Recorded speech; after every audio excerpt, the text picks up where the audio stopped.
Hello అండి. అందరికీ నమస్తే. వెల్కమ్ బ్యాక్ టు సౌజీ జయరామ్ వ్లాగ్స్. హాయ్ అండి. అందరూ ఎలా ఉన్నారు? ఈరోజు శ్రీరామనవమి సందర్భంగా శ్రీరామనవమి పూజ, అలాగే ఆ రామయ్యకి ఎంతో ఇష్టమైన ప్రసాదాలు ఎలా చేసుకోవాలో చూపిస్తానండి. వీడియో స్కిప్ చేయకుండా చూడండి. ముందుగా అందరికీ శ్రీరామనవమి శుభాకాంక్షలు. ముందుగా అయితే ఒక బౌల్కి కొంచెం పసుపు, కుంకుమ బొట్లు అయితే పెట్టుకోవాలండి. ఆ తర్వాత మీరు ఎంత పానకం చేయాలి అనుకుంటున్నారో అంత వాటర్ అయితే తీసుకొని బెల్లాన్ని ముందుగానే తురిమి పెట్టేసుకోవాలండి. లేదు అంటే చక్కగా అది మొత్తం గడ్డలు కరగడానికి టైం పడుతుంది. కాబట్టి మనం అలా మెత్తగా తురిమి పెట్టేసుకుంటే ఏంటంటే ఈజీగా తొందరగా మెల్ట్ అయిపోతుంది వాటర్లో. సో అలాగా మనకి కావాల్సినంత క్వాంటిటీ వాటర్ తీసుకొని దానికి తగ్గట్టుగా బెల్లం తురుము కలిపేసుకొని పక్కన పెట్టుకోవాలి. సో ఆ తర్వాత ఏంటంటే ఒక స్పూన్ మిరియాలు, అలాగే ఒక 5-6 యాలకులు అండి. అవి చక్కగా ఇలా దంచుకోవాలి. కొంతమంది మిరియాల పొడి, యాలకుల పొడి ముందుగానే వాళ్ళ దగ్గర అంటే ప్రిపేర్ చేసుకొని పెట్టుకుంటారు. అవి మనం అన్నిట్లోకి వాడుతూ ఉంటాం కదండి. అలా కాకుండా ఇలాంటి ఎంతో పవిత్రమైన రోజు ఏంటంటే మనం ఇలా ఫ్రెష్గా కొత్తవి కొనుక్కొచ్చుకొని అలా దంచి వేసుకోవడం వల్ల చాలా మంచిది. ఇంకోటి అలాగే చాలా ఫ్రెష్గా కూడా ఉంటాయి అన్నమాట అవి.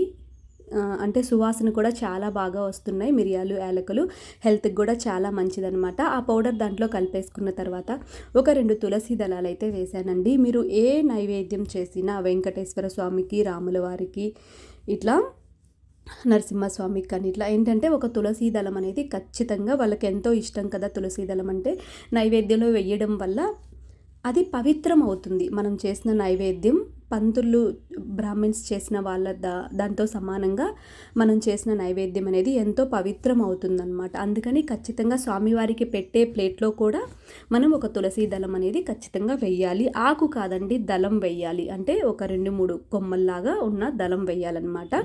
పానకం పక్కన పెట్టుకోవాలి. ఆ తర్వాత వడపప్పు అయితే నేను ముందుగా నానబెట్టుకొని ఆ తర్వాత వాటర్ అన్నీ వడకట్టుకొని పెట్టుకున్నానండి. ఇలాగా చూసారు కదా.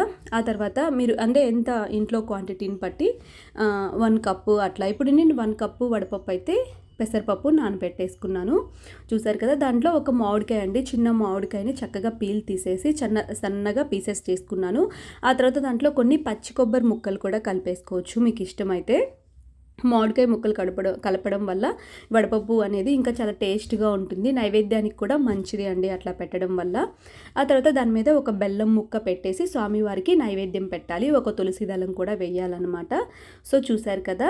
అలాగే నెక్స్ట్ ఇంకా చలివిడి కూడా చేస్తారండి కొంతమంది.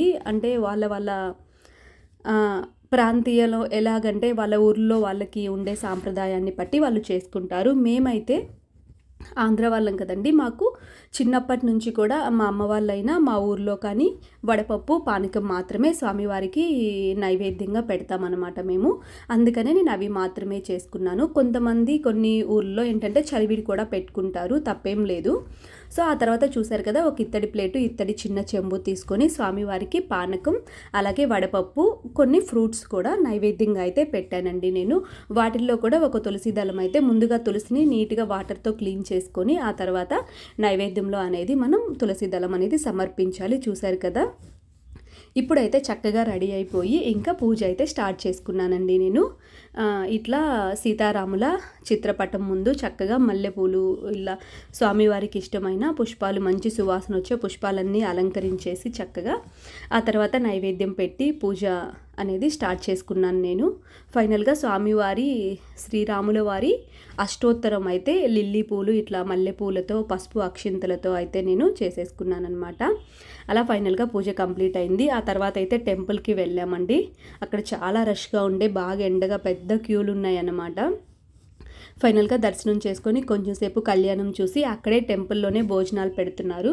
ఆఫ్టర్నూన్ అలా భోజనం కూడా తినేసి వచ్చాము. చాలా రష్గా ఉంది. పిల్లలతో నేను ఒక్కదాన్ని అవ్వడం వల్ల పిల్లలతో నాకు అవ్వలేదు. అందుకనే నేను యాక్చువల్గా తీయలేదన్నమాట వీడియో, టెంపుల్ వీడియో. సో చూశారు కదా. ఫైనల్గా అయితే మా పూజ, మా ప్రసాదాలు, నైవేద్యాలు మేమైతే ఇలా చేసుకున్నామండి. మీకు నచ్చుంటే లైక్ చేయండి, సబ్స్క్రైబ్ చేయండి, షేర్ చేయండి.